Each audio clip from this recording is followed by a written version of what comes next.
அன்பு குழந்தைகளே, உங்கள் அனைவருக்கும் இனிய சுதனல் வாழ்த்துக்களை தெரிவிப்பதிலே பெரும் மகிழ்ச்சி அடைகிறேன். நேரத்தினுடைய அருமை கருதி 2 சிந்தனைகளை உங்களோடு பகிர்ந்து கொள்கிறேன். ஒன்று, இது நம்முடைய நாட்டில் நம்முடைய கல்வி படுகின்ற பாட்டை நீங்கள் பார்க்கிறீர்கள்.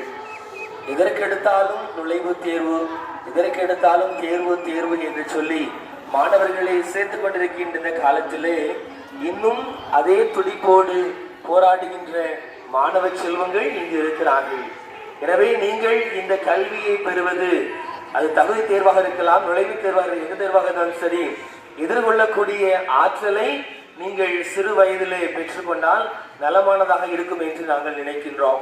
எனவே அன்பு குழந்தைகளே, கல்வி என்பது வெறுமனே பாடத்தை மட்டும் நாம் பயிற்சி பெறுகின்றது ஒன்று மட்டுமல்ல, அது நம்முடைய வாழ்க்கையை மாற்றுகின்ற ஒன்றாக இருப்பதுதான் சிறந்த கல்வியாக இருக்கும். எனவே அந்த கல்வி படுகின்ற பாட்டை நீங்கள் எல்லாம் மாற்ற வேண்டும் என்று சொன்னால், நீங்கள் அதை எதிர்கொள்ளக்கூடிய ஆற்றலை, வலிமையை பெற்ற குழந்தைகளாக உருவாக வேண்டும் என்கின்ற முதல் சிந்தனையை உங்களுக்கு தருகிறேன்.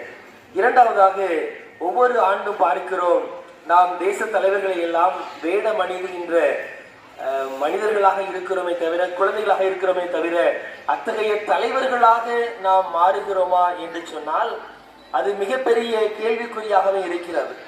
நமது நாட்டிற்கு சுதந்திரம் கொடுத்த காந்தி, நேரு என்று தலைவர்கள் எல்லாம் நாம் நினைவு கூர்ந்த வேளையிலே நான் எப்பொழுது இந்த தேசத்திற்கு தலைவர்களாக மாறப் போகிறேன் என்கின்ற கேள்வியை கேட்டு பார்த்தோமே என்று சொன்னால் அதற்கு யாரும் விடை கொடுப்பதாக தெரியவில்லை. எனவே அன்பு மாணவ செல்வங்களே, நீங்கள் தலைவர்களை பாருங்கள், தலைவர்கள் எப்படி இருந்தார்கள் என்பதை கற்றிருக்கிறீர்கள். நீங்களே அந்த தலைவர்களாக மாறுகின்ற பொழுதுதான் நீங்கள் அந்த தலைவர்களுக்கு செலுத்துகின்ற வணக்கம் சரியானதாக இருக்கும் என்கின்ற சிந்தனையை உங்களோடு பகிர்ந்து கொள்கிறேன்.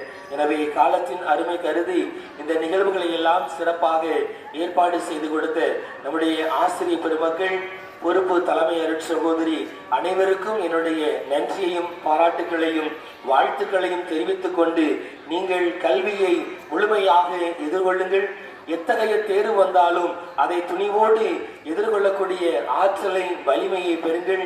இரண்டாவது, தலைவர்களாக நீங்கள் இன்னும் வேடமணிய வேண்டாம், நீங்களாகவே தலைவர்களாக மாற வேண்டும் என்கின்ற அந்த சிந்தனையை உங்களோடு தெரிவித்துக் கொண்டு என்னுடைய தலைவர் உரையை நிறைவு செய்கிறேன்.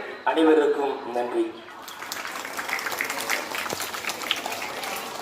சிறந்த கருத்துக்களை வழங்கிய தலைவர் அவர்களுக்கு எம் மனம் கனிந்த பாராட்டுக்கள்.